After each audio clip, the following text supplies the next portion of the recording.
శ్రీధర్ గారు, ఏ రకంగా చూడాలి? సో బయటికి కనిపిస్తున్న దానికి లోపల జరుగుతున్న దానికి చాలా తేడా ఉంది.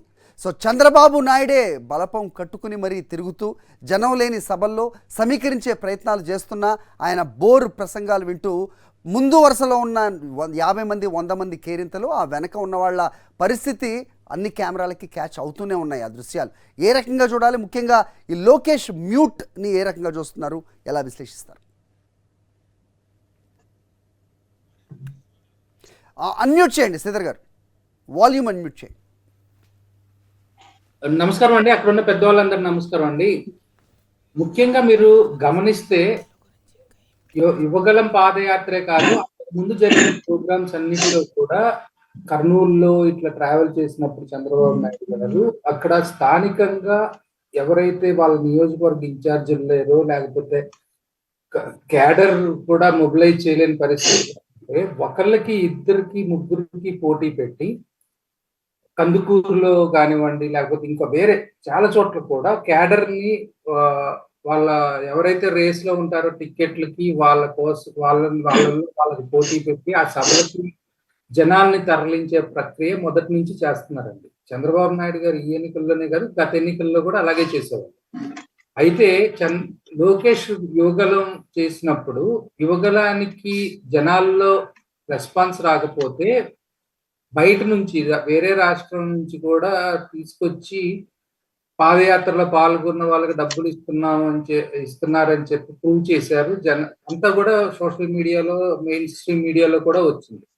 ఈ సందర్భంలో లోకేష్ మొదటి నుంచి ఏం చేశారంటే తనకంటూ ఒక నెక్స్ట్ లెవెల్ లీడర్షిప్ తయారు చేసుకోవాలని కొన్ని నియోజకవర్గాల్లో ఆయన ఏజ్ గ్రూప్ తోటి కానివ్వండి, లేకపోతే ఆయనతో కలిసి నడిచొచ్చే కొంచెం ఏజ్డ్ వాళ్ళు కానివ్వండి, వాళ్ళందరినీ ప్రోత్సహించడం మొదలెట్టారు.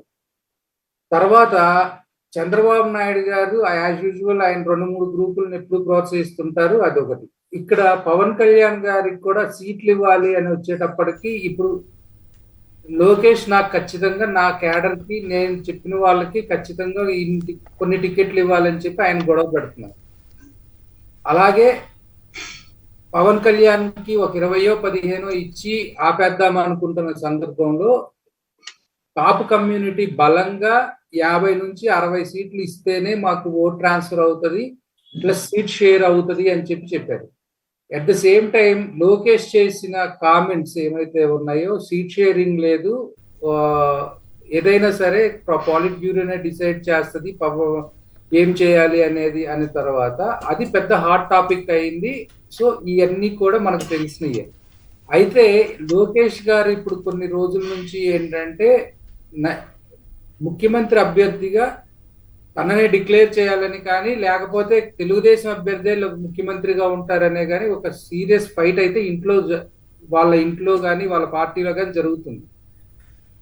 రెండోది వచ్చేసేసి పవన్ కళ్యాణ్ కి అంత ఇంపార్టెన్స్ ఇవ్వక్కర్లేదు, పవన్ కళ్యాణ్ బలం ఏంటి అనేది తెలంగాణలో ప్రూవ్ అయిపోయింది, జనం వస్తారు కానీ ఓట్లు రావు అని చెప్పి పవన్ కళ్యాణ్ కూడా ఆయన సందర్భాల్లో మీరు పవన్ కళ్యాణ్ నాతో సెయిల్ అవుతారు, నా మీటింగులకు వస్తారు, ఓటు మాత్రం తీసుకెళ్లి వైఎస్ఆర్సీపీకి వేస్తారని చెప్పి పవన్ కళ్యాణ్ తన అభిమానులతో అనేక సార్లు అన్నారు, ఆయన పార్టీ మీటింగుల్లో కూడా అన్నారు. పవన్ కళ్యాణ్ కూడా తన సొంత మాటగా ఏం చెప్పారంటే మీరు నాకు సలహాలు ఇచ్చే పని అయినా కానీ, లేకపోతే మీరు తెలుగుదేశం చెప్పినట్టు వినకపోయినా కానీ, లేకపోతే తెలుగుదేశం గురించి ప్రశ్నించినా కానీ మీరు కోవట్ల కింద లెక్క అని చెప్పి ఫ్యాన్స్ నే ఆయన సొంత ఆఫీస్లో అన్నారు. సో ఇలాంటి సందర్భంలో కన్ఫ్యూజన్ స్టేటస్ అనేది అక్రాస్ ద స్టేట్ వాళ్ళ పవన్ కళ్యాణ్ అభిమానులు ఓటర్లలో నెలకొని ఉంది. సో ఇలా ఇప్పుడు ఈ సీట్ షేరింగ్ మీద చాలా గొడవలు జరుగుతూ ఉన్నాయి. ఇంటర్నల్ గా జుట్లు బట్టి కొట్టుకోవటం మనం జగ్గంపేట, పిఠాపురం ఏరియాలో కూడా చూసాం. పవన్ కళ్యాణ్ కూడా ప్రతి నియోజకవర్గం సమీక్షిస్తానని చెప్పి కాకినాడ పార్లమెంట్ లో ఉన్నటువంటి 7 చోట్ల కూడా ఆయన సమీక్షించారు. నిన్న జరిగినటువంటి ఆలగడ్డలో ఇరిగల రాంపుల్లారెడ్డి గారు నువ్వే క్యాండిడేట్ అని పవన్ కళ్యాణ్ పంపిస్తారు, భూమా అఖిల ప్రియ నువ్వే క్యాండిడేట్ అని చెప్పి మన లోకేష్ గారితో ఫోటో దిగిన ఫోటో ఆమె సోషల్ మీడియాలో పెట్టేసేసి ప్రచారం చేస్తారు. ఎవరైనా సరే నా మాట ప్రకారమే జరగాలి, ఇక్కడ డయాస్ మీద ఉండటానికి వేరే పార్టీ వాళ్ళు వీలు లేదనేది ఏదో మనం న్యూస్ లో చూసాం, అది ఎంతవరకు నిజమనేది తెలియదు. సో ఈ సందర్భంలో చంద్రబాబు నాయుడు గారికి అగమ్య గోచరంగా ఉందండి. రెండోది ఏంటంటే వాళ్ళు 6 గ్యారంటీస్ ఏదైతే ఇస్తున్నారో సూపర్ 6 అని చెప్పుకుంటున్నారో అది సూపర్ 6 కాదండి, అది డక్అవుట్ బాల్. ఎందుకోసం అంటే వాళ్ళు చెప్పినటువంటి స్కీములు ఏదైతే గ్యాస్ సిలిండర్లు 3 ఉచితంగా ఇస్తామనే దగ్గర నుంచి మొదలుకొనితే 15,000 అమ్మఒడి కింద మనం ఇస్తుంది, వాళ్ళు 4 పిల్లలు ఉన్నా ఇస్తామంటున్నారు. ఇవన్నీ కూడా గతంలో చంద్రబాబు నాయుడు గారు 2019లో 18,000 రూపాయలు అమ్మఒడి ఇస్తానని చెప్పారు. 18,000 ఇస్తారని ఆయన నమ్మకుండా 15,000 ఇస్తానని జగన్ గారిని నమ్మారు. 3 సిలిండర్లు ఇప్పుడు ఫ్రీగా ఇస్తున్న చంద్రబాబు నాయుడు గారు 2014లో సిలిండర్ కు 100 రూపాయలు సబ్సిడీ ఇస్తారని చెప్పి రైట్ హామీల సంగతి మీరు అన్నట్టుగా ప్రజలకి ఖచ్చితంగా ఆంధ్ర ప్రజలు ఆలోచిస్తారు. చంద్రబాబు నాయుడు గారిని నమ్మట్లేదు. ఎట్ ద సేమ్ టైం జనాల్లో నుంచి కూడా ఒక జగన్ గారు తీసుకొచ్చిన మాట ఏంటి, నా పాలన మీకు నచ్చితే మీరు నాకు ఓటేయండి, మీ ఇంట్లో మేలు జరిగింది అంటే మీరు నాకు ఓటేయండి.